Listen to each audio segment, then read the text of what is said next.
Hola, ¿qué tal? Soy Pablo Ardengui. En esta oportunidad voy a compartir con ustedes el tema de la época de las revoluciones burguesas, que es un periodo que se extiende entre 1780 y 1848, aunque estas fechas pueden cambiar según los autores. Pero nos estamos refiriendo a la última parte del siglo XVIII y la primera mitad del siglo XIX. En este caso tomé como bibliografía al texto de Susana Bianchi, a Hartwell, un artículo que habla sobre el nivel de vida en Inglaterra, Hobsbawm y Pierre Kemper. Este periodo, que es muy complejo y que se va a conformar parte de lo que nosotros hoy entendemos como el mundo burgués, es un periodo muy extenso, no tanto en la cantidad de años, pero sí en las transformaciones que hubo. Y para eso lo dividí en tres partes. En este caso, hoy voy a presentar la primera parte, que es sobre la revolución industrial. La revolución industrial es uno de los temas que más se ha estudiado y más se ha escrito en la historia, porque realmente nosotros no dejamos de ser hijos de la revolución industrial. Hay dos grandes revoluciones que han transformado al ser humano para siempre. Una fue la revolución neolítica, en la cual nos hacemos, por ejemplo, sedentarios, y otra gran revolución es la revolución industrial, en donde se establecen los patrones de vida que tenemos a la fecha, como por ejemplo la vida urbana, el tipo de familia, la división entre lo público y lo privado, entre lo que es el espacio doméstico y el espacio de trabajo, por nombrar algunas cuestiones. Por eso es que es un tema que le doy especial importancia y que me gustaría compartir hoy con ustedes. Primero hay que preguntarse cómo era el mundo antes de la revolución industrial. El mundo preindustrial es un mundo muy distinto al que nosotros conocemos. Nosotros, repito, somos hijos de la revolución industrial. Antes de 1780 o 1790, el mundo, por un lado, parecía ser más pequeño, pero por otro lado también parecía ser más grande que el mundo que nosotros vivimos. Más pequeño porque incluso la gente, digamos, más leída, incluso la más viajada, la más informada, solo conocían algunas partes del mundo. Con lo cual una persona era común que naciera y que muriera en el mismo lugar, cumpliendo incluso con las actividades que habían hecho sus padres. Pero también las comunicaciones eran más lentas en esta época. Vivir cerca de un puerto era vivir cerca del mundo. Por ejemplo, para un americano, Europa parecía estar más cerca de lo que para un europeo estaba América, que parecía algo muy remoto. En esa imagen que me acompaña está América del Sur, que era todavía más remoto que si uno pensara, por ejemplo, en Cuba o en Mesoamérica. América del Sur todavía era un espacio más remoto. Las comunicaciones eran lentas, la información era lenta, las comunicaciones eran sobre todo por vía fluvial o terrestre, pero recién después de las décadas de 1780 y 90 hay mejoras sustanciales en lo que son las rutas, los caminos, y en el caso inglés, que había empezado unos años antes con lo que es la mejora de canales y sistemas de comunicación interno. Pero sí que existía una sensación de que el mundo era muy grande porque las distancias parecían ser mayores. Asimismo, el mundo también era predominantemente rural, que acá hay una gran transformación que va a suceder con la revolución industrial. Hoy el mundo predominantemente es urbano. En ese momento, 4 de cada 5 personas trabajaban actividades del campo o actividades rurales. Y la división entre ciudad y campo era muy rígida. La gente cambiaba, incluso su fisonomía, su forma de ser, los cuerpos de la gente cambiaban. La población campesina no era libre, en el sentido que uno hoy entiende la libertad. No existía esta posibilidad de irse de un lugar a otro. Había lugares donde las restricciones eran mayores, por ejemplo, en el caso de eh, Europa del Este, hay una refeudalización, ¿no?, del trabajo campesino, y ahí directamente los campesinos quedan atados a la tierra, toda la zona de Rusia, de la actual Ucrania, y todo Europa del Este. En el caso de América, conocemos ya los casos, tenemos a los pueblos originarios trabajando de manera forzada con distintos sistemas como la mita, la encomienda y demás eh, trabajos forzados. Quizá en el lugar en donde existía una mayor flexibilidad, en Europa Occidental, donde también había feudalismo, es la época de las monarquías absolutistas, esta que yo me estoy refiriendo ahora, así que no existía concretamente la posibilidad de migrar de un lugar a otro. Quizá la única excepción a la regla va a ser Inglaterra, que en Inglaterra sí se va a desarrollar un campesino un poco más libre a partir de reformas que hay en el régimen de propiedad. La población entonces era eminentemente campesina, ¿sí? Hacia 1780 todos los gobiernos aspiraban por una política racional, digamos, para favorecer el conocimiento y el crecimiento económico de su país. En este caso, salvo Inglaterra, todas las monarquías fueron reacias a tener reformas sustanciales en su sistema de gobierno. En general, la monarquía absolutista va a incorporar a sus cortes a un grupo de ministros, de personas allegadas, familiares en algunos casos, pero esto va a quedar un poco más vinculado con lo que eran los sistemas anteriores al siglo XVIII, pero sí va a haber una introducción cada vez mayor de la burguesía en las esferas del poder y en lo que es los vínculos con la nobleza. El arte, como se puede ver en esta imagen, era un elemento de socialización, por no mencionar las danzas que se van a practicar, por ejemplo, en la corte de Luis XIV, pero también en el caso de la pintura que había sido patrimonio de la iglesia o de nobles, ya en el siglo XVIII encontramos burgueses que empiezan a pagar para tener sus retratos. Y vamos a tener también casos de la burguesía uniéndose en lazos matrimoniales con miembros de la nobleza. Con lo cual esto da también a discusiones si se puede hablar de nobleza y burguesía de manera totalmente separada o no. Pero son temas de discusión que seguramente van a quedar para cuando charlemos sobre la Revolución Francesa. Ahora bien, si uno se pregunta por qué se produce la Revolución Industrial, y por qué se produce en Inglaterra y por qué se produce en el siglo XVIII, que es una pregunta que yo siempre hago en mis clases. Bueno, Inglaterra tiene, digamos, un tipo de población más desarrollada que el resto de Europa, tiene condiciones naturales, tiene, como dice Hoffman, condiciones biológicas distintas. Bueno, en realidad no es tan así. Inglaterra va a encontrarse preparada para la revolución industrial a partir de que va a, digamos, experimentar transformaciones, sobre todo en la agricultura, en el siglo anterior. Si todo lo que es el siglo XVII es un siglo de grandes transformaciones en Inglaterra, no solo políticas, sino también económicas. Se desarrolla la agricultura comercial, no, pensar la producción rural y agrícola para vender en el mercado, un mercado interno, pero sobre todo un mercado externo, dado que Inglaterra le vendía a los sectores de lo que es Europa del Norte y también a lo que son las Indias, ¿no? Esto va a suceder porque en Inglaterra hay grandes transformaciones en el régimen de propiedad.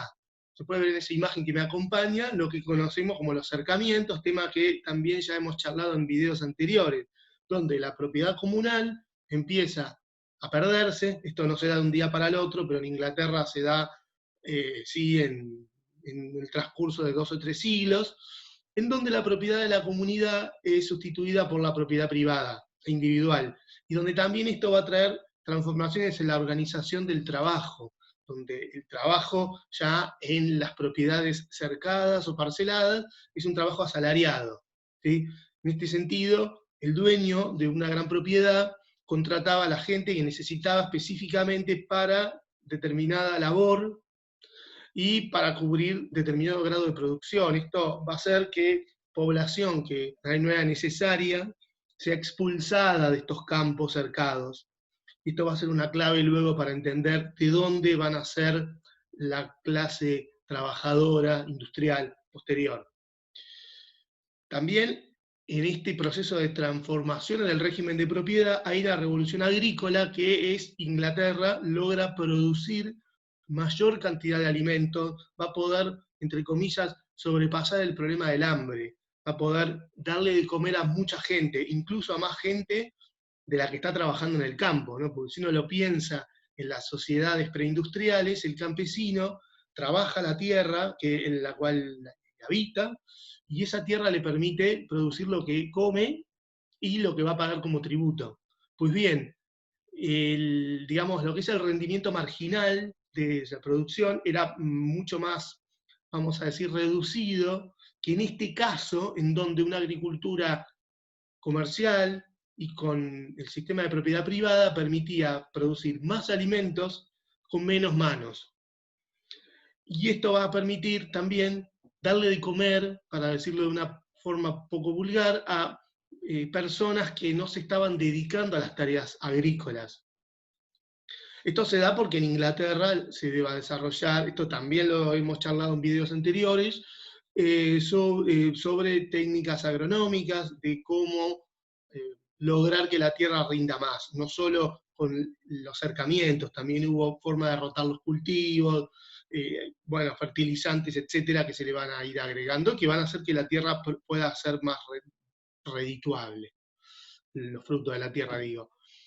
Hay otra cuestión importante, Inglaterra es un país estrictamente comercial, va a desarrollar la industria, digamos, naval, sistema de puertos y canales, que le va a permitir el desarrollo del comercio exterior, sobre todo lo que son las Indias occidentales, lo que sería Norteamérica, pero también va a expandirse a Asia, a Oceanía y a otros lugares, sobre todo Asia, lo cual va a hacer que sean lugares que van a proveer a Inglaterra de la materia prima que se va a necesitar en el proceso de industrialización, pero también va a proveer a Inglaterra de un mercado consumidor. O sea, los productos de la revolución industrial podían ser vendidos en el mercado exterior, digo. Así que tenemos como una cuestión básica en considerar al mercado exterior, además del mercado interior, pero va a haber otra cuestión importantísima, que es el gobierno. O sea, el gobierno que se instala en Inglaterra después de 1688 es un gobierno en donde se le da participación a los hombres de negocios, que logran hacer que justamente el gobierno legisle, gobierne en relación a los intereses de ellos. Entonces acá, como dice también Hobsbawm, digamos, la política va a estar supeditada a la economía, y esto no va a pasar en otros países. Así que es clave para entender el mercado exterior, además del mercado interno, y el gobierno, ¿sí? En relación a esto, uno se puede preguntar, ¿cuál fue la chispa que prendió ese barril de pólvora que fue la revolución industrial? Bueno, según Hobsbawm, es el mercado externo. No va a quitarle importancia ni va a poner, digamos, en un segundo lugar al mercado interno, pero va a decir que las industrias, mejor dicho, los primeros sectores en industrializarse son economías vinculadas con la exportación, con el mercado externo, como es el algodón, es la primera de los sectores de la economía en industrializarse. Pero va a decir que el mercado interno también es importante. En cambio, Pierre Kemper o Mori van a decir que es el mercado interno el más importante. ¿Por qué? Porque era todo el mercado consumidor que, no produciendo sus alimentos ni su ropa, tenía que consumir los productos que fabricaban justamente la industria, y que va a ser un mercado estable. Hobsbawm no niega eso, va a decir, es verdad, el mercado interior es un mercado mucho más estable, pero también es un mercado mucho más inelástico, mucho más limitado, sobre todo si uno piensa que los salarios de aquella época eran salarios muy bajos, así que tampoco dejaban mucho margen para consumo. En cambio, dice Hobsbawm, el mercado exterior es un mercado infinito, pero bueno, está supeditado a problemas políticos, por ejemplo, un bloqueo, un cambio de gobierno, cambio de reglas del juego, que haga que un mercado externo en algún punto se pueda cortar, ¿sí? Así que en esta discusión es cuál predominó más, el mercado interno o el mercado externo. Cuando uno habla de revolución industrial, está hablando de algodón, que es la primera etapa de la revolución industrial, es el primer producto justamente en industrializarse. Y hay una cuestión muy llamativa, que es cuando uno a veces habla de la revolución industrial, piensa que de un momento a otro toda la economía se industrializa. realidad si uno va mirando los registros de la época, se va a dar cuenta que la digamos, mayoría, la mayor parte de la economía británica incluso, todavía estaba aplicando técnicas, estrategias parecidas a la etapa preindustrial. Es el algodón la excepción. ¿Qué es lo que pasa con el algodón? Bueno, el algodón es un producto que la materia prima va a venir del exterior, de la India, también del sur de Estados Unidos, y va a ser un producto que en principio no va a tener las restricciones gremiales que va a tener la lana, por ejemplo, eh, pero es un producto que se manipulaba de manera muy sencilla. El problema fue que había eh, una cuestión que era cómo cardear el hilo en las máquinas, en lo que eran los telares manuales. Para eso aparece la lanzadera volante, es el primer invento, que es el que permite solucionar este desequilibrio que había entre el tejedor que tenía que estirar el brazo en el telar, ¿no? Para solucionar, ya a partir de este momento, los tejidos empiezan a aumentar, aumenta la demanda, digamos, de hilo, así que van a tener que fabricarse las primeras máquinas que van a ser las hiladoras. Así que la revolución industrial en realidad arranca con el desequilibrio entre el hilado y el tejido, que va a hacer que aparezcan máquinas que van a facilitar y van a agilizar el trabajo de la producción del hilo. La mayor cantidad de hilo va a hacer que después haya un nuevo desequilibrio entre mucho hilo y pocos tejidos, y esto va a provocar que aparezcan las primeras máquinas, los primeros telares, que al principio se van a mover con fuerza hidráulica, pero después con este invento, que es la máquina de vapor, van a ser los telares que van a funcionar con el vapor. La máquina de vapor en realidad ya se conocía de antes, ahora voy a referirme a esto, pero se empieza a aplicar en los telares. Hay una cuestión también clave, que es que la mano de obra era muy barata en esta época, no existían leyes sociales ni restricciones, de hecho gremios no había porque se prohibía lo que era todas las organizaciones corporativas, esto lo voy a trabajar ahora en el próximo video. La mano de obra era muy abundante y barata, esto trajo pocos incentivos a aumentar la productividad. O sea, si uno quería producir más, contrataba más trabajadores o compraba más telares. Los telares eran de madera en esta época, así que la tecnología era como muy económica, para decirlo de alguna forma, muy accesible. Así que hasta 1815 no se difunde el telar mecánico. Pieden-Kemper va justamente en relación a la importancia que va a tener el algodón, va a decir que el algodón es un sector rector de la economía, porque en algún punto va a traer efectos, digamos, de impulsar, o él habla de efectos de acoplamiento de otras economías, porque el algodón va a traer el uso de la máquina de vapor, el uso de la máquina de vapor luego va a traer el uso del carbón y el acero, como se pueden ver en estas imágenes. Por eso él toma el concepto de Rostock de sector rector de la economía, que digamos dirige, o como uno puede llegar a decir, marca las reglas del juego de otros sectores de la economía. Hacia 1815 yo les había dicho que todavía la industria solo estaba en algunos sectores de Inglaterra, y sobre todo en el rubro del algodón. Pero para 1830, quizá un poco antes, el algodón entra en crisis. Y esto es porque, al ser una economía que no requería tanta inversión de capital, bueno, de pronto va a haber muchos empresarios compitiendo entre sí. Esto va a hacer que los precios de los productos bajen, no el costo de producción, pero sí el precio de los productos. O sea, va a haber menos ganancia para estos empresarios, que van a tener que buscar alguna salida, algo distinto, digamos, hacia qué invertir. Esto no va a ser sin conflictos sociales, ¿no? Por supuesto. Así que la industria textil va a carecer de capacidad para estimular el desarrollo de otras industrias de base o pesadas, como va a pasar en esta segunda etapa, que es la etapa del ferrocarril. La etapa del ferrocarril muy importante porque va a traer consigo lo que es el desarrollo de la industria del acero. La industria del acero tuvo una demanda constante y sostenida por la guerra, pero esto se va a mantener hasta la caída de Napoleón. Después de 1815 la demanda de acero ya se va a quedar sin este estímulo. Así que con el ferrocarril sí va a haber una demanda constante de acero, y esto se da a partir del crecimiento urbano.